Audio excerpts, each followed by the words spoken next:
ఉషా కిరణాలు తిమిర సంహరణాలు. ఈరోజు ముఖ్యాంశాలు.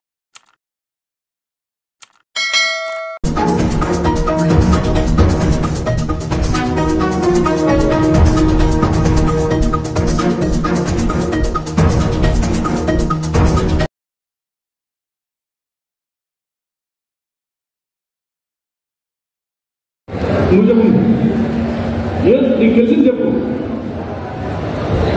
హెల్త్ పాడైపోతుంది అయిపోయింది. సబ్జెక్ట్ అయిపోయింది. నెక్స్ట్ సబ్జెక్ట్ లైఫ్ పాడైపోతుంది. రెండో సబ్జెక్ట్ మత్తు పదార్థాలు తీసుకోవడం వల్ల ఆరోగ్యం చెడిపోతుంది, లైఫ్ పాడైపోతుంది. ఇంకా వేరేం లేదా?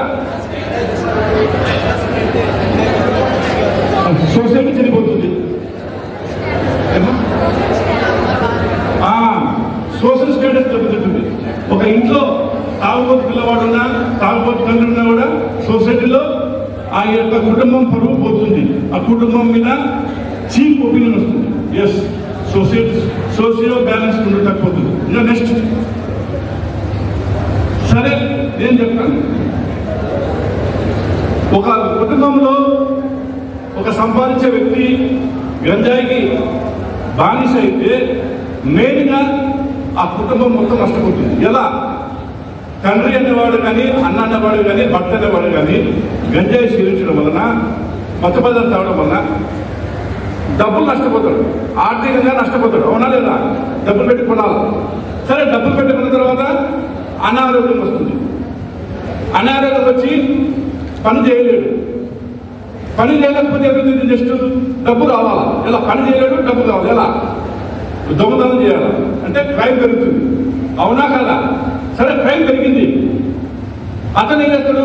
ఒక చిన్న దొంగతనం కాకుండా రౌడీజం చేస్తాడు, వేరే వాళ్ళని కొడతాడు, వేరే అసహ్య పనులు, అమ్మాయిల పట్ల అసభ్యతలు కొడుతాడు. ఇవన్నీ సోషల్గా ఇంబ్యాలెన్స్ చేస్తాడు. ఒక వ్యక్తి తాగడం వలన ఆ కుటుంబం నష్టపోతుంది, ఆ వ్యక్తి నష్టపోతాడు, ఆర్థికంగా నష్టపోతాడు, క్రైమ్లో ఇన్వాల్వ్ అవుతాడు, సొసైటీకి ఇన్వాల్వ్ అవుతాడు. ఇంకా ఏమన్నా సొసైటీకి భారమైతే ఏమైంది? సొసైటీ మన ఆర్థిక వ్యవస్థ దెబ్బతింటుంది. మనము సొసైటీలో 100 మంది పనిచేస్తే మన దేశానికి రిటర్న్స్ వస్తాయి, ఆదాయం వస్తుంది. అదే 100 మంది పని చేయకుండా ఖాళీగా అనుకోండి, ఏమవుతుంది? మన ఆర్థిక వ్యవస్థ కొల్లాప్స్ అయిపోతుంది. అంటే మన సొసైటీ చెడిపోతుంది, మన రాష్ట్రం చెడిపోతుంది, మన దేశం చెడిపోతుంది, మన ప్రపంచం చెడిపోతుంది. చూసారా? చిన్నగా తాగడం వలన ఇంత ఎఫెక్ట్. సరే, ఇప్పుడు మనము గంజాయి తాగే ఒక వ్యక్తి, అతనికి ఏమన్నా బాగుపరచవచ్చా?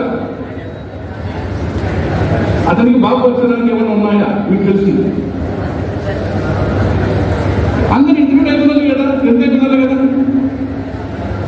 ఒక వ్యక్తి మంచి వ్యక్తులు, మంచి సిటిజన్స్, స్టూడెంట్స్, యువత, దేశానికి కావాల్సిన వ్యక్తులు మీరందరూ మాకు సపోర్ట్ చేయండి. మేము ప్రాణాలు వచ్చే రోజులు ఏదైతే ఉన్నాయో అంతా కూడా అడల్ట్రేషన్ అయిపోయిన పరిస్థితులు కనపడుతూ ఉన్నాయి. కాబట్టి వాటన్నింటినీ కూడా మీరు గమనంలో పెట్టుకుని మిమ్మల్ని మీరు రక్షించుకుంటూ సమాజాన్ని రక్షించుకోవాల్సిన బాధ్యత మీకు ఉంది. కాబట్టి వీటన్నిటి పట్ల జాగ్రత్తగా అవగాహన చేసుకుని మీరు కాషియస్గా ఉండాలని చెప్పేసి కోరుకుంటా ఉన్నాను.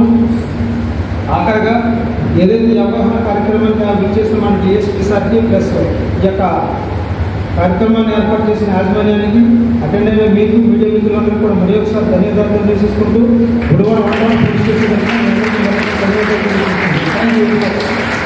డిఆర్కే టైమ్స్ ఛానల్ని లైక్ చేయండి, షేర్ చేయండి, సబ్స్క్రైబ్ చేయండి. చివర్లో గంట నొక్కడం మర్చిపోకండి.